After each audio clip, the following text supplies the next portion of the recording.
right now. Pittsburgh's best sports show is about to begin. Call us or tweet us. We've got things to talk about on the Ireland Contracting Nightly Sports Call. All right, Josh, thanks very much. Good evening, everyone. Welcome inside the Fan Cave. You know the drill. Call us, 412-575-2600. Hit us up on X at KDPomp, at Jeff Hathhorn. What is your Twitter? Because I always mess it up when I say it. What is it? No, you're on it. It's at J Hathhorn. That's what I thought. But I was going to put in a 93.7 The Fan on that, so I wasn't sure what it was. So J Hathhorn. Well, hit us up with both. Jeff is in tonight. Look forward to talking to him. And I put something out just now. If the Penguins are going to win Game 6 tomorrow and force a Game 7, who would be your number one star for the Penguins tomorrow night? Let me know. I'll read some of those coming up here on X. In the meantime, Jeff, we were at the ballpark tonight and watched Braxton Ashcraft not have very good stuff tonight based on what he's done so far. And St. Louis took advantage of that. I didn't expect 18 runs in this game tonight, but that's exactly what happened. They win 11-7, and the pitching, I think last night had a big impact on tonight because Hunter Barco had to come in and stay in, even though he got hit pretty hard, also 5 runs. But they used 8 pitchers last night, thought they had a win, and it didn't go their way. Yeah, I mean, they had a perfect game going for the longest time, and it just didn't. You're right, it didn't go their way. And tonight, I mean, listen, Braxton Ashcraft is coming off bereavement, so he's had some emotions he's dealing with. 6:15 is when Hunter Barco landed at Pittsburgh International Airport and then busted his way to get to the ballpark, and then boom, he's in the game. So it was kind of a crazy day for both of them. And yeah, I mean, listen, you score 7 runs, you should win a game. The pitching just wasn't good enough. Yeah, that's a tough thing to do coming off the bereavement leave. But, you know, he's been so good. You expected him to go a little deeper into the game. He just did not have it tonight. So that's 3 losses in a row, and the Pirates have suddenly fallen into 4th place. You know, the one thing I've noticed about baseball, though, Jeff, aside from the Dodgers, who were 20-9, and the Braves, who were 21-9, everyone else is in the same malaise that you see early in the baseball season. You know, 2 games above 500, 2 below. The exceptions are the Mets and the Phillies, both of whom have fired their managers now. But everyone's sort of right in the middle there, and at some point, separation occurs. When do you think most likely that does occur? I think June, actually. I mean, once you get through the Memorial Day weekend, you start to get a feel for, all right, what teams are contenders, what's your pretenders, and then into July. I mean, remember, was it last year training camp? The Pirates were in it going into Steelers training camp, and then it just went horribly wrong. So, you know, you can even go into August and look at what Clint Hurdle did with the Rockies years ago and what they did in September. So you're never out of it. But I think normally after Memorial Day, you've got a good feeling of what kind of teams everybody has and where this might shake out. It's hard to believe we're still in the first full month of the season. And the one thing you can't do, Bob, is it's tough to do in today's reactionary society. 162-game season. Like, you can't ride the roller coaster of every game, or even a 3-game losing streak that the Pirates are in. The best teams, the teams that win 100 games, are going to lose 62. So I'm not overly concerned at this point. You've seen some good things. You want to see a little bit more consistency. Yeah, and that also goes for individual players. Like O'Neal Cruz, after 1 game, people wanted to ship him out, put him in the minors. He's really improved his defense. We saw a really good throw tonight by him, and he also is now hitting, I think, .384 against the left-hand pitching. He has 13 hits against lefties, including 1 tonight, and he also had another home run. So you gotta be patient. This guy is emerging now as maybe what they originally thought they had with him. It's taken a little longer than they thought. But, man, O'Neal Cruz has been terrific. When he's going, they're a playoff caliber team. When he's going, like when he gets into streaks, and then everybody's seeing better pitches because of what O'Neal's doing, look out, because he's the one guy, other than Griffin at some point in his career, but he's the one guy right now that could be a superstar. Griffin. That could be in the All-Star game. Right. He's got the potential. He's just never put it together consistently. But this has been it's hard to say he can't be happy with this April that he's had. I mean, I know he's not hitting .350 or doesn't have 10 home runs, but he's shown some really good things, especially, as you mentioned, against lefties. 9 home runs, 25 runs batted in. I think you can see 3 guys on a regular basis for the Pirates get into the All-Star game. He could be one of them, along with Griffin eventually, and Skeens right now again. You see our KDKA.com/Connect poll of the night, brought to you by Penn West University. Who do you want to see as your Steelers quarterback? Rodgers, Howard or Aller? We're going to talk about that and what happened today with the tag they put on him. Also, we're going to get into the Penguins. Want to hear what you take, and I have some takes about players. I asked who would be the #1 star for the Penguins if they should win tomorrow. Got a lot of responses on X. We'll read some of those and come back with more of Jeff Hathhorn right here on the Ireland Contracting Nightly Sports Call. We're just getting started. 412-575-2600. Give us a shout.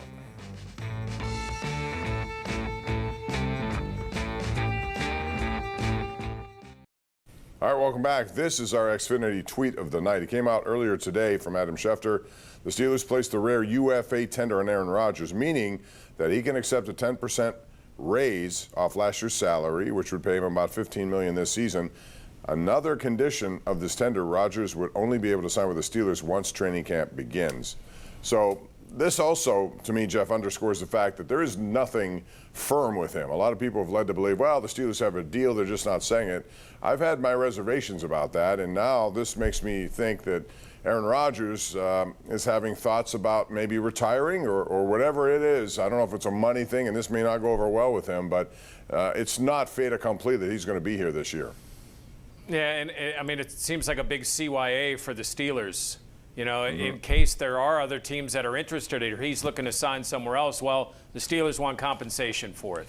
And whether that's a compensatory pick as if he were to sign within the next couple of months, or whether it's a sign and trade if he were to if the Steelers were to get into training camp. So the other thing is, you know, as rosy as everything is, and we hear about all these great conversations that the Steelers have with Rodgers, they obviously can't be that great if you're trying to protect yourself against him signing with somebody else. Exactly. If we're to this point now, it can't be going great. I don't care what they tell you, it's not. So I don't know at what point, if you're the Steelers, do you just say, I know Aaron's their best option. He still can play the position. He got along great. I know he can mentor other guys. But at what point do you tell him to pound salt and just start your future now and give one of these kids a chance? I mean, the owing it to the veterans, like you're just pushing this rock down the road, and sooner or later you're going to have to figure out what you've got. I'm kind of like, sooner. Let's find this out right now, what they have. Because if he does come back, unless he gets injured, nobody else is going to play. So you'll be in the same boat this time next year thinking about, okay, do we draft the position again? And I think they're going to have to do that. So this is very interesting as it's moving. I think this is a definite, line in the sand here that we're, okay, the Steelers are getting a little frustrated. They're covering their butts, as you said, with this, and that's a smart move. But at the same time, it indicates there's not much in terms of an agreement at all at this point. You think it would have happened by now because we've heard all these words before. I'm going to go to X box here right now, our Twitter feed, because I asked people, Jeff, who would be the MVP of the Steelers, of the Penguins come back and win tomorrow night? Got a lot of answers. Shane Davis says Dewart will be that guy. Mark Clement says Chinakhov. Woody 10, Chinakhov. Outside of the obvious answer of Sid says Nate. I say Anthony Mantha. And then Mark Anthony says Crosby will, of course. Another Shelov's vote for Angelo. Chase says Shelov's. A lot of people think Shelov's is going to be it. It's interesting, before I get to the phone lines at 412-575-2600, Shelov's is a young goaltender, and he has shown himself to be pretty good in the last couple of games. I think he's had sort of an up-and-down year, but a lot to like there. And I like that trade when they got him from Vancouver, just given what he had done in their championship run in the minors there. So the bottom line is he'll be here most likely with Murashov. Who would you look at as the key tomorrow for the Steelers? I keep saying the Steelers, for the Penguins to win that Game 6 in Philly? Man, I could make a case for about 12 guys. I'm going to say Evgeny Malkin for this reason. As much for what he might do as to what he can't do. Because you know they're going to be hitting him. They're going to be trying to get under his skin. Like, just don't retaliate. Don't swing your stick. Don't do that's because they're going to work you all day. So as much as what he might do, it's what he can't do. That's why I'll say Evgeny Malkin. Yeah, that's a good take. Other thing, the Penguins have generally gone with 5 defensemen essentially in this last several games here. I mean, they're heavy minutes for Letang, who I thought had his best 2 games of the series, the last 2. Carlson, heavy minutes. That goes with Wotherspoon. Gerard is getting him, but outside of that, Solovyov got a couple of minutes in there, but they're going with 5 guys basically, and I think that's where it's going to be again tomorrow. Yeah, I agree. I mean, you go with the people that you trust the most in these scenarios, and look, in the last 2 games, it's worked. You know, they haven't had the turnovers. They haven't fed the transition from Philadelphia. They've looked like a better team. And I think part of that defense, too, is that fourth line. I love that fourth line. Like, if you were to ask me what line could make the biggest impact, the one line that separates the Penguins from other teams is that fourth line. Yeah. One other thing to note going into this one, the Penguins, the last 2 games, they've won both. They've never trailed in those 2 games. And I think it's important the first 10 minutes of this game tomorrow. They cannot afford to fall behind because that just ratchets it up the pressure on them more so than Philly. If you get ahead of Philly, all of a sudden that fan base gets a little nervous. Let's go to the lines. Jimmy in Millville is our first caller tonight. He's our #1 Cochrane Go One Better caller of the night. Jimmy, what's up? Hi, Bob. Hello. I think Aaron Rodgers is embarrassing the Steelers. Yeah, a lot of people agree with that assessment. It's like, and the thing is, too, Jimmy and Jeff, they have said all along this thing, oh, it'll be done by free agency. Oh, it'll be done by the draft. Rodgers said it won't go like it we did last year. Well, based on this, it looks like it's going to maybe go past what happened last year. And these were things we heard all through the process. It just seems like it's become more of a clown show at this point than anything else. Yeah, and Jimmy, I would say this. Rodgers, I don't think feels like he needs to go through voluntary work. And I think this is his way of saying, I don't want to go through voluntary work. If I sign and then don't go through it, then I look like I'm skipping it. But if I wait to sign until after the voluntary work, well, then you can't tell me that I skipped out on stuff. I think that's what this is all about. He doesn't want to go through voluntary work. And I think we all know that, though, Jeff, don't we? I think even if he signs, I think people know he's not going to do it, and I don't care one way or the other. I know. Well, I think the other thing is, and the reason the Steelers have treaded so lightly, like, you can't publicly tell Aaron what to do because he's just that guy. Like, everything's got to be his idea, or it's got to come from him, and that's why part of the game that they're playing right now. It's just, is it worth it? I mean, maybe. I mean, they got in the playoffs. They won 10 games last year, but, you know, they found themselves in the same spot they've been in it for a decade. All right, let's go back to the lines. We have Chuck in Uniontown on the Pirates. Chuck, what's up? Yeah, Phyllis, thanks. They better win tomorrow night to put a tourniquet on this because tonight's loss was brought about, I think, by last night. Not that they lost, but how they lost. And they better turn this around because this is supposed to be a pivotal homestand. And if they fail here, that could be not only a homestand killing thing, it could be a season killing thing. And if this is another season of failure, then this is a fan base killing thing. The other thing I wanted to ask, with the success of the draft here, do you think Pittsburgh could potentially host something like the Final Four or the Frozen Four? Thanks. Well, the Frozen Four maybe, but you still need bigger arenas for that stuff. They're not going to come here unless you can put 50,000 people, it seems like. They want one of those stadiums that holds all sorts of football crowds to host these kinds of things. With regard to this homestand, I do agree this, Jeff, that these games are division games, and they're all at home, and, you know, now they're off to an 0-2 start. They, you know, have Cincinnati coming in for whatever reason. They have a lot of talent on a Cincinnati team. They're in first place right now. They count just as much as they do in September. Yeah, they do. And this is when you've got good pitching, that's what's supposed to eliminate losing streaks. When you could throw a Keller or a Chandler or a Skeens, when those guys can pitch, that's supposed to be what eliminates losing streaks. So that's one of the benefits. I mean, a Frozen Four has been here. It's been a few years ago. But anything like a final, you need a domed football stadium now. Right. For the size of these events. I mean, until Pittsburgh has a dome football stadium, which is why part of the reason Cleveland's, you know, looking to build one of those because they could bid on those type of events. But until you get that, Pittsburgh has no chance of hosting it. All right, by the way, that number, and again, Jeff, they did a great job with the draft. Yeah, they really did.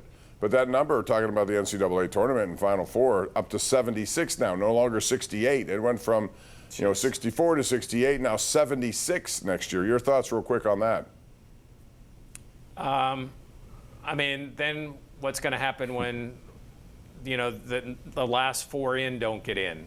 Like, there has to be a limit. It's that everybody needs a medal mentality. That's what I think this is. Like, there are going to be ticked off teams. Oh, well, like, you don't need to make this any bigger. It's already I'd almost say too big.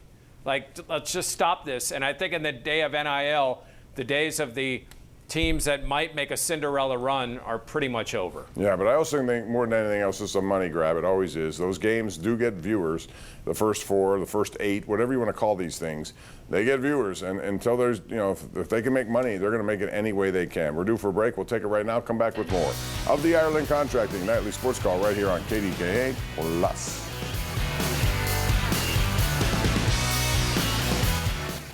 All right, back. Bob Pompeani along with Jeff Hathhorn. I got some more reactions to my question of who would be the MVP if the Steelers, if the Penguins are going to win Game 6 tomorrow. Too much Steeler talk. That's what's going on in my head. Tim Friend says, big game, Brian Rust. The Last Centrist says, Chinnikov will do it. Sarcastic Deer says, Carlson. We got a lot of Rusty Razor ones. We got an Anthony Mantha from TJ Watt superfan. She Loves gets a lot of votes. And FD says, the ref, which is an interesting take there. So what kind of game do you think will be officiated tomorrow? Because there's going to be a lot of chipping and nastiness, especially early in this game. And the Penguin power play better take advantage of it if they're going to do this, especially from this respect, Jeff. Just don't give up shorthanded opportunities like they've just done throughout this series. Yeah, I mean, listen, if Philadelphia takes penalties, you got to make them pay, because if you don't, then they're just going to continue to take them. The thing is, I love the Pens PK in this scenario. Like, I think they're far and above better than what the Flyers power play is. And to your point about the refs, I can't imagine reffing this game. I mean, trying to keep everything clean, knowing what to call. It's an elimination game. Trying not to let the fans influence what you're doing. Like, I know everybody rips them. I rip them too, but it's a hell of a job that they've got to do tomorrow night. Especially trying to separate people when everybody's jumping on top of each other. Real quick, Edmonton's playing tonight. They're facing elimination. Anaheim's up 3-1. They're in Edmonton, and Tristan Jarry has been benched again after I thought he played okay the other day, but they lost in overtime. Your thoughts about him? You know what? That might be the best trade that was made all season, is just not having him, because I don't think the Penguins are in the playoffs if Tristan Jarry is still their goalie. But he played well enough to get the return he got, and nobody saw that coming either. So interesting how everything goes. Jeff, thank you. It's always a pleasure to be with you here tonight on the Sports Call. Thanks, Bob. All right, that's good to do it. Jeff Hathhorn, sports director up at 93.7 The Fan. Thank you, and thank you for watching. We appreciate that. We do it every night. Remember, 575-2600, area code 412. It's the Ireland Contracting Nightly Sports Call. Signing off. Have a good night.